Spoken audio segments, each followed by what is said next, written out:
वो रमापुरा नाम का गांव है। उस गांव में एक समय के बहुत मशहूर जमींदार की 3 बेटियां थी, कैटरीना, लावण्या, दीपिका। उस जमींदार को जुए की लत लग गई और सब खोकर अब सब गरीब की जिंदगी जी रहे थे। एक बार संजय नाम का लड़का उस घर में आकर, राव जी, आपकी तीसरी बेटी दीपिका मुझे बहुत पसंद है। हम दोनों प्यार करते हैं। आपको एतराजी ना हो तो हम दोनों शादी करना चाहते हैं। क्यों भाई, किससे बात कर रहे हो? जानते हो हम कौन है? पता है? जमींदार हैं। हमारे बहुत उसूल होते हैं। हमारे वंश में बड़ी बेटी की शादी करे बगैर छोटे बेटी की शादी नहीं करते। हाँ, तो क्या दिक्कत है? उनकी शादी कर दीजिए ना, तो मेरा लाइन क्लियर हो जाएगा। स्टूपिड फेलो, वो इतना आसान नहीं है। वैसे तुम अगर मेरी छोटी बेटी से शादी करना चाहते हो तो मेरी दूसरी 2 बेटियों की शादी करवा कर फिर करो। अगर तुम वो कर पाए तो मेरे पास वाला कोहिनूर डायमंड तुझे दे दूंगा। वो सीक्रेट आज तक किसी को नहीं पता, तुझे ही बता रहा हूँ। संजय हाँ कहकर उन दोनों बेटियों की शादी करवाने की ठान लिया। अगले दिन संजय बड़ी बेटी कैटरीना के पास जाकर, कैटरीना, तुम्हें कैसा लड़का चाहिए बताओ, जरा बताओगे तो मैं ढूंढूंगा। जीजाजी, मुझे सलमान खान जैसी बॉडी चाहिए, अमिताभ जैसी हाइट होनी चाहिए, सोनू जैसे गाए और वरुण जैसे डांस करे। वो बातें सुनकर संजय दंग रह गया। क्या? सलमान की बॉडी चाहिए, अमिताभ की हाइट चाहिए, सोनू के जैसे गाना, वरुण का जैसे नाचना? ठीक है, ढूंढता हूँ, मैं ढूंढता हूँ, कहकर एक चौपाल के पास पेड़ के नीचे क्या करे क्या ना करे सोच में पड़ गया था। तो इतने में मंदिर के पास एक ढोल बजा रहा था और एक बहुत लंबा आदमी उस ढोल के धुन पर नाच रहा था। वाह, जैसे कतरीना ने मांगा वो सारे क्वालिटीज इसमें हैं। सोचकर उसके पास जाकर जो हुआ वो बताया, कैटरीना को दिखाया। वाह, क्या ढूंढा है जीजाजी, मुझे पसंद आ गया, ओके कहकर उसे शादी कर ली। संजय तब दूसरी बेटी लावण्या के पास जाकर, तुझे कैसा पति चाहिए? अब मैं अपनी दीदी की तरह तुम्हें तंग नहीं करूंगी जीजाजी। इंटरनेट पे मैंने एक को ढूंढ लिया है। वाह, सुपर। वैसे उसे कैसे ढूंढा? गूगल में मोस्ट वांटेड यूं सर्च किया तो उसका नाम आ गया। ये देखो उसका फोटो, कहकर फोटो दिखाई। संजय वो फोटो लेकर, क्या मोस्ट वांटेड ऐसे सर्च करी गूगल पर? यानी ये एक चोर है। यस, मेरे दिल को चुराने वाला चोर यही है। वाह, व्हाट अ टेस्ट साली जी। दीदी का और तुम्हारा तो उससे भी सुपर है। सर जी, वैसे रहते कहाँ पर है? और कहाँ, जेल में। ठीक है साली जी, जेल जाकर मैं रिश्ते के बारे में बात करके आता हूँ, कहकर वहाँ से चला गया। फिर संजय जेल जाकर वहाँ मौजूद एसआई से, सर, रघुवीर नाम के व्यक्ति को आपने अरेस्ट किया ना? ये लीजिए बेल पेपर्स। मिस्टर संजय, दरअसल रघुवीर को कब का रिलीज करने वाले थे भाई, लेकिन वही मुझे जेल पसंद आ गया। मैं यही रहूंगा, यूं जिद करके यही रह गया। हम क्या करें?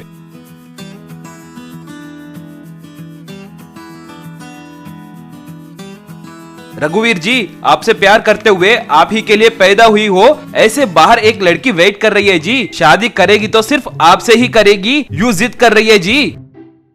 क्या मुझ जैसे लड़के से भी प्यार करने वाली लड़कियां होती है क्या? What a wonder, what a wonder. यूं अच्छे से सोचकर, ठीक है, आता हूँ, लेकिन मेरी शादी जेल में ही होनी चाहिए। क्या जेल में होनी चाहिए? हाँ, तभी मैं शादी करूँगा। संजय कुछ नहीं कर सका तो लावण्या और रघुवीर की जेल में ही शादी करवा दिया। दोनों बेटियों की शादी करने के बाद संजय राव जी के पास जाकर,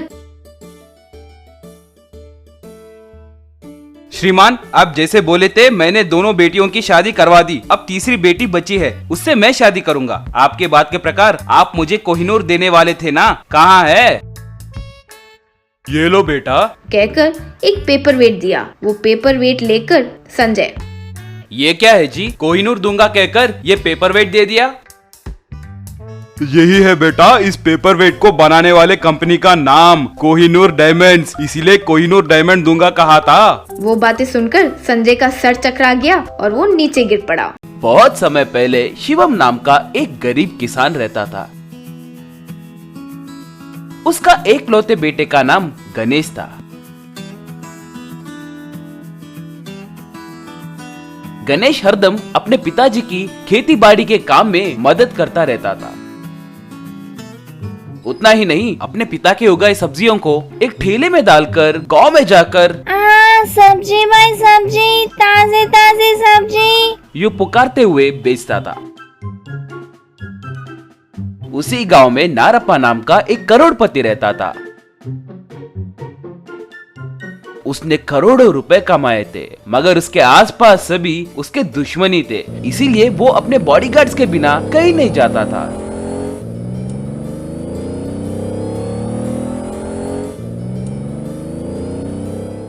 नारप्पा के बेटे का नाम सिद्धू था। मुंह में चांदी के चमचे के साथ पैदा हुआ इस कहावत का सिद्धू जीता जागता उदाहरण था। सुबह नहाने वाले बाथ टब से लेकर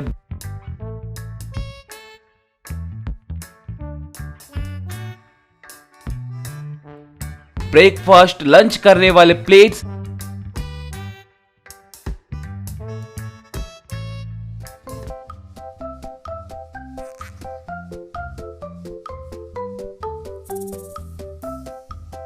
और बेड सब सोने से बनाए हुए थे।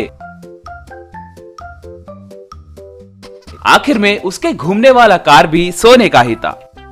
एक दिन नारप्पा सिद्धू दोनों अपने बॉडीगार्ड्स के साथ एक शादी को गए।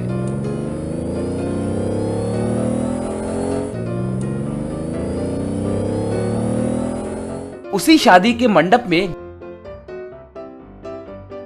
गणेश रसोइया को सब्जियां सरफरा करने अपने ठेले को लेकर वहां पर आया और गणेश उस ठेले को उस सोने के कार के बगल में रखा। थोड़ी देर बाद सिद्धू अपने घर लौटने के लिए कार के पास आया और उस कार के बगल में रहे सब्जियों के ठेले को देखकर What the hell? Who kept the bloody shit over here? यूं चिल्लाया। गणेश तब वहां पर आकर क्या हुआ साहब? आप क्या बोल रहे हैं? वो सब्जी है, शिट नहीं। रे, मुझे मत सिखाना, ब्लडी डेड मस्कीटो। साहब, आपके जैसे मुझे अंग्रेजी नहीं आती है, मगर आप अंग्रेजी में बात कर रहे तो बहुत अच्छा लग रहा है जी। मस्कीटो कुछ बोल रहे हैं, क्या हुआ? मच्छर काट रहा है क्या? रे गरीब कहेंगे, पहले ये कचरे के ढेर को यहाँ से हटाओ। तुम्हारे शक्ल को देखकर बात करे तो मुझे घिन आ रहा है। बॉडीगार्ड रोई मवे। बस बॉडीगार्ड्स गणेश को ढकेल दिए। गणेश बहुत दुखी हुआ। थोड़े दिन के बाद सिद्धू अपने सोने के कार में घूमते हुए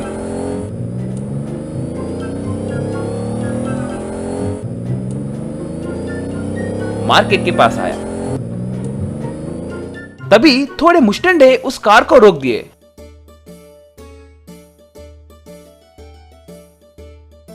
रे, इसके बाप को पकड़ना बहुत मुश्किल हो रहा है रे। वो हरदम अपने बॉडीगार्ड्स के साथ ही बाहर निकलता है, मगर उसका बेटा इतनी आसानी से हमें मिलेगा ये मैंने सोचा ही नहीं था। चलो रे, इसे पकड़कर पीटते हैं, तब इसका बाप खुद ब खुद भागते हुए आएगा। उसी वक्त गणेश अपने सब्जियों के ठेले के साथ वहां पर आया। गणेश सारे गुंडे सिद्धू को मारते हुए देख तुरंत वहां पर जाकर देखिए, ये मेरा दोस्त है, ये मुझे देखने के लिए आया है, इसे छोड़ दीजिए कहकर चेतावनी दिया। भाई, गणेश हमारा ही लड़का है, हमारे बस्ती का ही रहने वाला है। भाई, अगर आपकी दुश्मनी इसके बाप के साथ है तो इसकी क्या गलती है? आपके दुश्मनी के बीच में इसे क्यों ला रहे हो? उसके बातें सुनकर सारे गुंडे सोच में पड़ गए और गणेश सच कहा है कहकर वो सिद्धू को छोड़ दिए। सिद्धू तब जल्दी जल्दी आकर thank you my friend, thank you, you saved my life. अरे भाई, तुम भी ना ऐसे वक्त पे दोस्त मदद नहीं करे तो और कौन करेगा? ऐसे वो दोनों अच्छे दोस्त बन गए।